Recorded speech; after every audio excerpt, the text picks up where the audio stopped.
What is going on, guys? My name is D Free from Duel Links Central. We're back today with a level 30 Joey farm deck. Very consistent, very good deck for farming it with a lot of flexibility. So if you guys enjoyed today's video, if you are new, please consider subscribing here to this channel. That being said, let's go ahead and talk about it. So basically this is using Labyrinth Builder. What Labyrinth Builder does is it allows you, which we'll go ahead and take a look here, allows you to basically bring out a Labyrinth Wall. So it says shuffle 2 cards from your hand into the deck to create Labyrinth Wall on your side of the field. This skill can only be used once per duel. So what that does is it allows you to start off with a 3,000 defensive monster that Joey simply has no way of dealing with. He cannot destroy that monster. So basically, you're allowed to, from there, stall him out until you get all of your combo pieces, which we'll talk about in a moment, then beat him in the game. So what happens is, using this one, which by the way, I think that's a drop skill for the Paradox Brothers.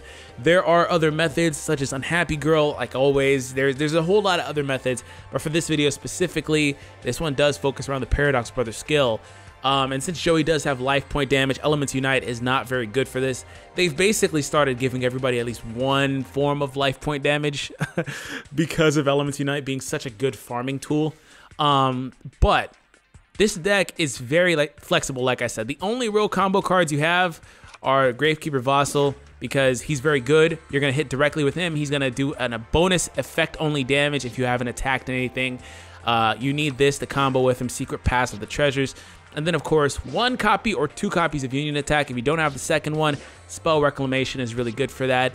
And the Hieroglyphic Lithographs are only here to deal damage to yourself to get you to a certain point of life points to where you get a better bonus, basically, on the duel assessment. Of course, they're glossy, too. You want to incorporate some glossies or prismatics. I'm running the Magic Jammer Prismatic here just because it's a prismatic. I can use it. Thunder Dragons are just for deck thinning. You can add a Polymerization to Fuse. That may mess up the synergy of the deck a little bit, but that would work in replacement of the Magician of Chaos if you want to do that.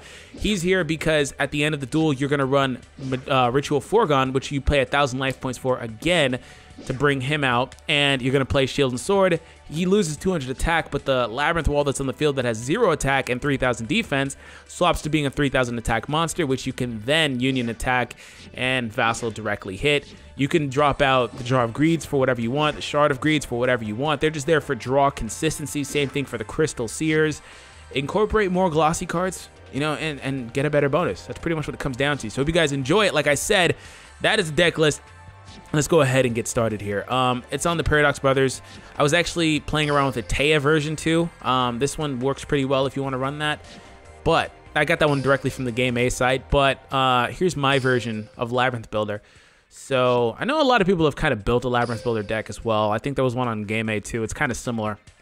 Just the general outline of the deck is the same. It's very, very easy and flexible. Of course, I have just about everything except for the 2 new cards, which I don't too much care about the Dangerous Machine, but I do really want Red Eye's Insight. This is a freaking phenomenal card.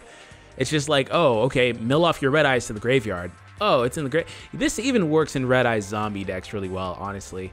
But mill off your Red Eyes to the graveyard and grab your Red Eye Spirit. Like, oh, okay, well, that's instant Red Eyes. If you have Vigilance, you almost win the game in like 2 turns. It's a very good card. It can be comboed very well. Red Eyes decks are just so good. Let's go ahead and jump into it, though. I think his deck said Soul of a True Duelist. We'll test that here with Joey, but hope you guys enjoy it. It'll definitely be fun, and we're going to go ahead and start first. All right. So it doesn't really matter what you draw because you're going to Labyrinth Builder most of the time. So I'm going to instantly do this, and Crystal Seer is really good because it allows me to control what pops in at the bottom of my deck.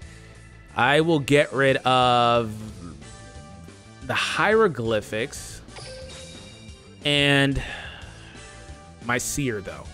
Reason being is because while it lets me control what's at the bottom of my deck, I can still kind of get a little bit more deck thinning going right now by doing this. All right, I believe, honestly, you can also get a tribute bonus at the end of the duel by tributing this before you activate Shield and Sword. I'll have to do the math when we get there. You may not be able to. Yeah, you should be able to, or you get really damn close. You may not get that over 999 damage. You want to be able to get over 999 damage. All right, so I'm going to end my turn because he can't do anything here. It's just a stall game. He's going to play Poke Draco, and Poke Draco allows him to honestly draw another one, which is kind of bad. You got to make sure that your deck moves a little faster than his. If you're not running enough draw power, you do run the risk of letting him basically outdraw you to where you have to move a little faster because he's running low on cards himself. So we're going to set that. We don't really need anything here. Probably shouldn't have set this yet. Could have waited a lot longer, actually. Gonna pop that. It gives me my Magic Jammer. That's fine. Oh, okay. Play that. The deck is really fast because you're running a lot of draw power. No. So in just about another 3 or 4 turns, we should be done with level 30. See how he's completely stalled out? He can't even do anything. Alright, Magic Jammer's kind of useless, though, in this scenario, because he can't even... Because he runs the Dragon's Gunfire, but unless I play a monster that's eligible to be used on, it doesn't do anything. So this is really good, too, because it allows you to hold more cards in your hand. I can literally nuke my own card to get that bonus if I wanted to, but I won't. From playing the Prismatic. It's really good because it lets you hold the 7 cards, which is cool. But secondly, because it puts you below the enemy. So when you start at a lower differential than the opponent basically at the end of the duel, you get a bonus because it's like a comeback victory bonus. So nothing else I can do here, so I'm good. Eventually he's gonna, there we go. I can actually use it now. Do I have anything in my hand? I'll get rid of the Thunder Dragon. Thank you, Joey. I appreciate it. Thanks for that. I didn't need a Thunder Dragon anyway because I'm not running the poly.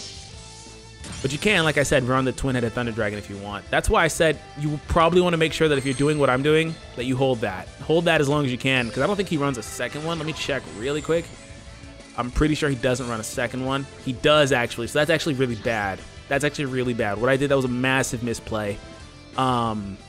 Because if he tries to pop that Spell Reclamation, I can't get the double Union attack. Okay. So hopefully my deck moves faster than his, pretty much. That's what we're doing. I have, honestly, all of my combo pieces except for 1 card. I'm missing 1 card right now. And then I have all of my combo pieces. It's not what I need, but I will set my Seer, and hopefully he attacks into it and doesn't have that Stamping Destruction. Okay, he didn't play a Stamping Destruction. Did I just get 2 Seers? No, I got that. Okay. I need Ritual Foregone. There it is.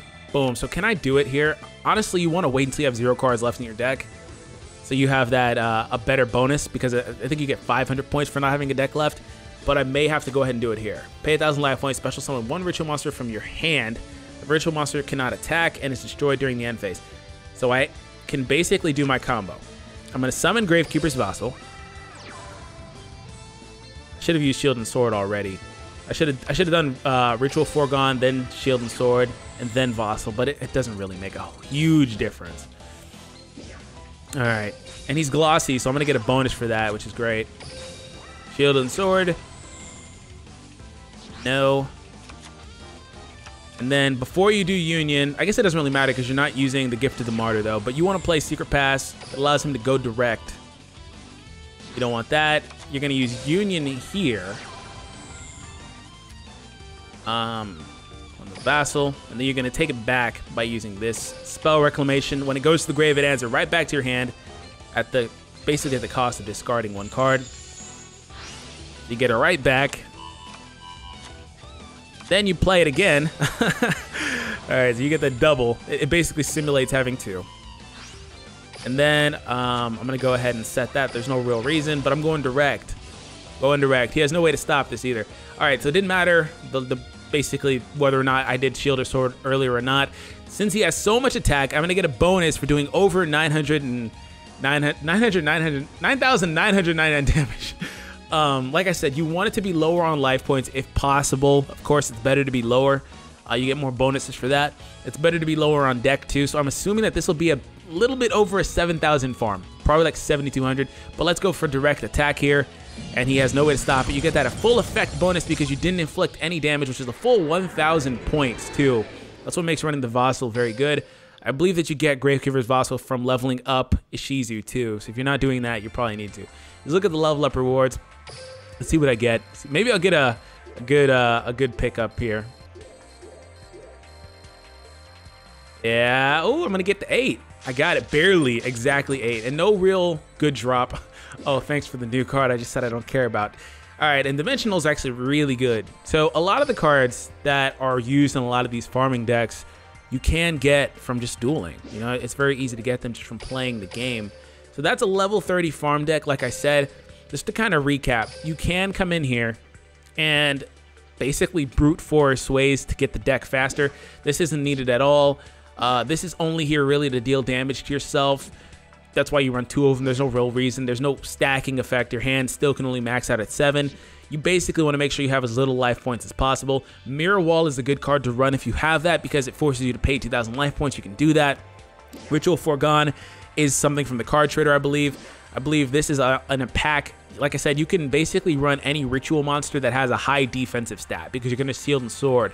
Or I guess it doesn't really matter, though, if you just Shield and Sword before you play the ritual monster. Either way, it's better to run something balanced like that, in my opinion, especially if it's glossy. The little shine to it adds bonus points. I didn't see how many points I got. You guys would have to go back there and just kind of look at that to see how many points I got from glossy cards. But the more shiny cards you have in your deck, the more points you get. So anyways, that's it. Hope you guys enjoyed it. If you are new to the channel, like I said, please consider subscribing, and I will catch you guys in the next one. Have an awesome day, and peace out.